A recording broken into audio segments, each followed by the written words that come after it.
السلام علیکم۔ آج کا ہمارا ٹاپک ہے حضرت شاہ ولی اللہ، ریفارمیشن موومنٹ آف حضرت شاہ ولی اللہ۔ ان کا صحیح نام قطب الدین احمد اور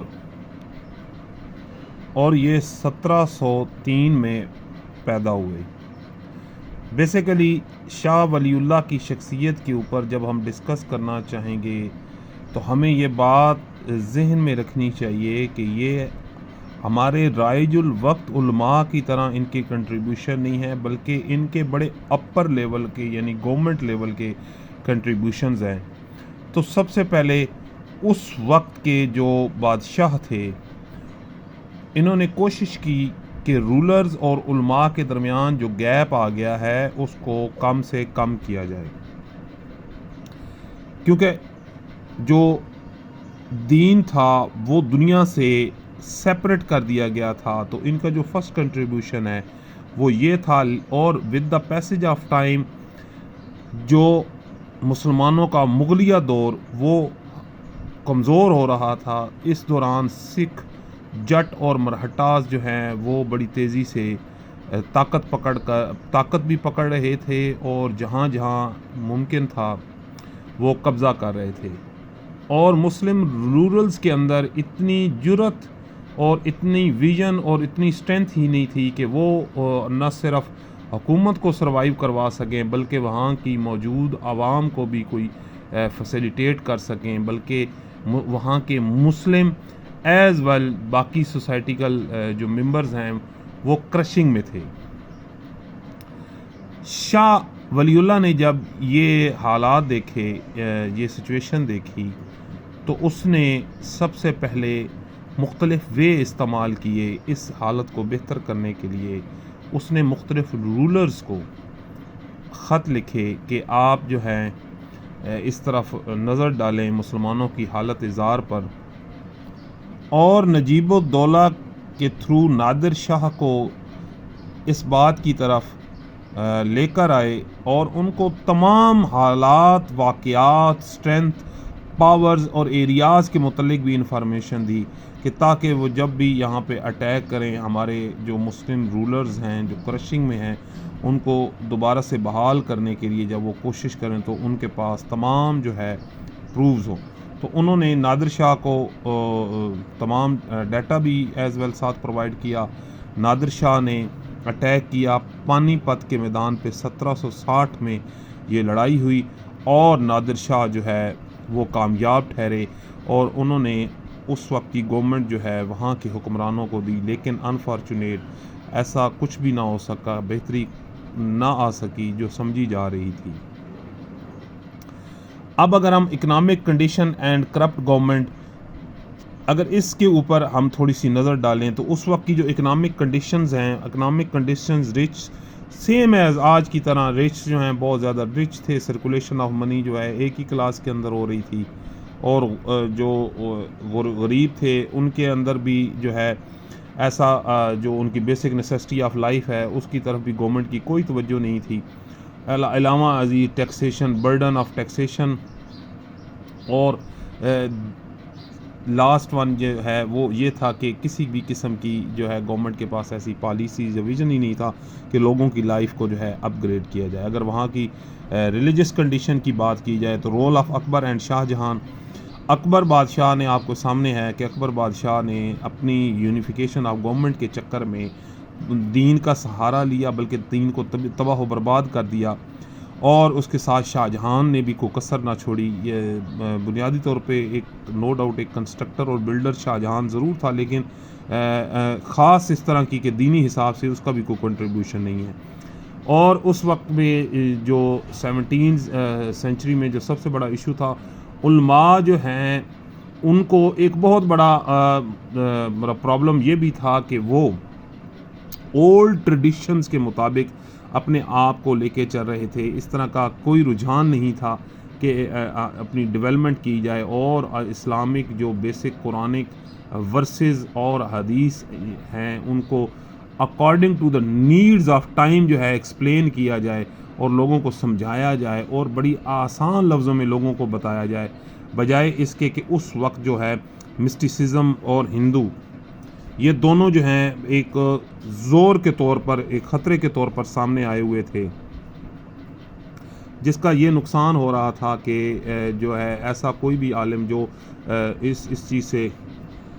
چیز سے نہ صرف نکالے بلکہ یہ حقیقت آشکار کرے کہ اسلام کی جو ریئل اور بیسک ٹیچنگ ہے وہ یہ نہیں ہے کہ جیسا کہ تصوف میں فنا اور بقا کا کانسیپٹ ہے، یا آپ جو ہیں اپنے آپ کو بالکل معاشرے سے الگ تھلگ کر دیں، ایسا کوئی معاملہ نہیں ہے۔ اسلام جو دین حق ہے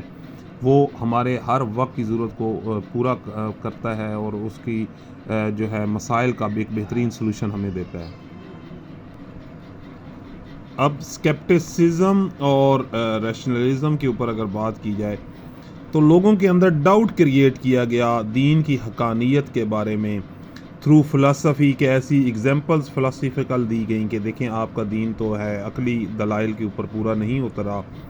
یا ایسے ریشنلزم کے ایسے تجزیہ یا ایسی بات کی گئی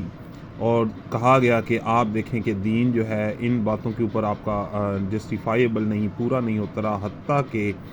دین ایک ایسا سچ اور حق ہے کہ دین کے اندر یہ معاملات بڑی آسانی سے سمجھ سکتے ہیں، لیکن انہوں نے اس کا جو ہے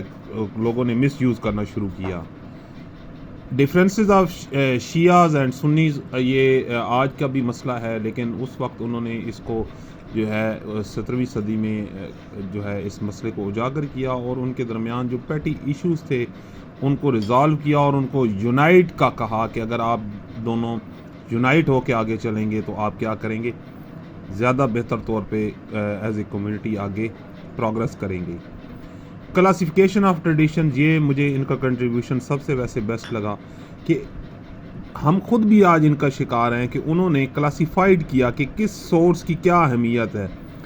احادیث میں انہوں نے بخاری و مسلم جو ہے صحیحین ان کو ٹاپ پہ رکھا اور کہا کہ آپ نے جو بیسک سورس ہے، اتھینٹک سورس ہے، آپ نے اس سے کنسلٹ کرنا ہے اور ان میں موجود جو احکامات ہیں ان کے اوپر عمل درآمد کرنا ہے۔ پھر ابن ماجہ اور مسلم،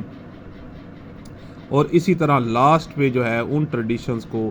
رکھا کہ جن کے جو پراپرلی سورس نیریٹو سورس موجود نہیں ہے کہ یہ کیسے ہم تک پہنچی ہیں، تو ان کو انہوں نے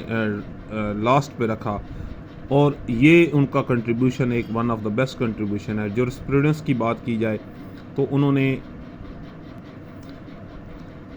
دو جو مین تھے شافعی اور حنفی، ان کا ماننا تھا یہ ان کی تعداد بہت زیادہ ہے،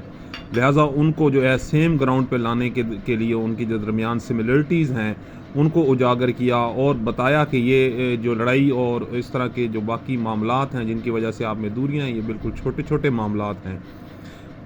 تصوف کے اوپر جو ہے ان کا جو ہو، تصوف کے بنیادی طور پہ تصوف برا نہیں، لیکن اس وقت موجود جو تصوف تھا وہ ایک بڑی بھیانک شکل اختیار کر چکا تھا، ان کے اوپر بھی انہوں نے جو ہے کافی کام کیا اور لوگوں کو اس ظلم سے روکا اور کوشش کی کہ وہ اس کا حصہ بن کر اسلام سے کے دائرے سے باہر نہ جائیں اور ہندوازم کا شکار نہ ہوں، کیونکہ اسلام کی جو بنیادی تصوف کی پریچنگ ہے وہ بالکل مختلف تھیں جو اس وقت جس کے اوپر لوگ عمل درآمد کر رہے تھے۔ ریشنل تھاٹ انسان کے اندر دین کے معاملے میں یہ اس وقت ہرڈلز تھیں کہ آپ جو ہے عقل کا بالکل استعمال نہ کریں۔ انہوں نے اس طرف لوگوں کو کہا کہ ہمیں دین جو ہے اس کو عقل کا استعمال کرتے ہوئے بھی جو ہے آگے لے کے چلنا چاہیے تاکہ ہم لوگوں کو سامنے دین کی ایک بہتر تصویر اجاگر کر سکیں۔ Social service of Shah Wali اللہ، لوگ قرآن صرف اور صرف عبادت کے لیے پڑھتے تھے، اس سے زیادہ ان کا قرآن سے تعلق ہی کوئی نہیں تھا، تو انہوں نے لوگوں کے درمیان اسلام کی جو بنیادی تعلیمات ہیں نہ صرف وہ پہنچائیں بلکہ یہ بھی شعور اجاگر کیا کہ آپ قرآن اور حدیث کو صرف اور صرف تبرک اور ثواب کی خاطر نہ رکھیں بلکہ اس کے اوپر بھی عمل درآمد بھی کریں۔ اور اس کے ساتھ ساتھ انہوں نے سوشل سروس کی اگر بات کی جائے تو حکومتی عنان جو ہیں گورنمنٹس کے متعلق بھی لوگوں کے اندر سیاسی شعور اجاگر کیا اور انقلاب کی سوچ لے کے آئے اور لوگوں کو کہا کہ انقلاب کے لیے آپ کو جان دینی ہوگی، خون دینا ہوگا، یہ باتوں سے احتجاج سے یہ انقلاب نہیں آتا، اور ایسی گورنمنٹس جن گورنمنٹس میں آپ لوگوں کے لیے کسی قسم کی مسلم سوسائٹی کی فلاح نہیں ہے، ہمیں ان کے خلاف کھڑا ہونا چاہیے. یہ بھی انہی کا دیا ہوا شعور تھا. سیاسی طور پہ وہ ایک بہت بصیرت رکھنے والے انسان تھے. جہاں پہ وہ ریولوشن کے قائل تھے وہاں جہاد کے بغیر آپ کو پتہ ہے ریولوشن ممکن ہی نہیں ہے. جہاد پہ بہت زور دیتے تھے کہ جہاد جو ہے کسی بھی مسلم سوسائٹی کی پروگرس کے لیے بہت ضروری ہے. جذبہ جہاد اس میں ضروری نہیں کہ آپ کسی سے لڑیں، بلکہ جذبہ جہاد نہ صرف آپ کو یونائٹ کرتا ہے بلکہ آپ کے مخالفین کو بھی تھریٹ میں رکھتا ہے، اور وہ کتراتے ہیں آپ کے ساتھ کسی بھی قسم کی لڑائی کرنے سے. اور ڈفرینٹ شیڈز آف جہاد کہ وہ نہ صرف بدنی جہاد کہ آپ جا کے کسی سے لڑائی کریں، اس کے علاوہ بھی گناہوں سے روکنا لوگوں کو، اور امر نہی المنکر اور امر بالمعروف جو ہے اس کانسیپٹ کے اوپر بھی زور دیا، اور ڈفرینٹ شیڈز آف جہاد پہ بھی زور دیا. ویسے آج ہمارے پاس صرف ڈفرینٹ شیڈز آف جہاد تو ضرور ہے، لیکن جہاد کا حقیقی جذبہ حقیقت میں موجود نہیں ہے. پرفیکٹ لا جو ہے، Islam is a perfect law. Nature of Shah Wali Ullah کی اگر بات کی جائے تو جیسا کہ ہم ڈسکس کر چکے ہیں، ہمیں ان کی شخصیت میں دو رنگ جو ہیں بہت زیادہ نظر آتے ہیں. ایک بہت بڑے ریولوشن کو فیور کرنے والے یعنی ریفارمر انسان تھے، اور دوسرے نمبر پہ ریلیجس گراؤنڈ پہ بھی انہوں نے جو ہے ریشنلزم کو بھی انٹروڈیوس کروایا، اور فلسفی دونوں کو. ماڈریشن کے وقت کے ساتھ جو ہے کورس آف ماڈریشن کے وقت کے ساتھ ہمیں اس بات کا خیال رکھنا چاہیے کہ لوگوں کو اس طرح دین کی جو ہے حقیقت بیان کریں کہ وہ اپنے حالات کے مطابق اس کے امپلیمنٹیشن کو سمجھ سکیں. یونٹی آف مسلم کے اوپر ان کا ہمیشہ بہت زیادہ زور رہا، اور اسی بات کو ہی وہ کامیابی گردانتے تھے. اور افسوس کہ اس وقت کے حکمران اور عوام ان کی حقیقی تعلیم کو نہ سمجھ سکے، جیسا کہ انہوں نے قرآن کا عوام کے لیے پرشین زبان میں ترجمہ کیا کہ ان لوگوں کو دین کی حقانیت اور حقیقت جو ہے کھل کے سامنے آئے. اس وقت کے لوگ تو نہ سمجھ سکے، لیکن ہر گزرتے لمحے اور وقت کے ساتھ شاہ ولی اللہ کا جو کردار ہے ایک روشن مینار کی طرح اور ہمارے سامنے واضح ہوتا گیا اور کھل کے سامنے آیا. تو اس سے ہم ایک بات کہہ سکتے ہیں، وہ ایک ہمہ جہت شخصیت کے مالک تھے.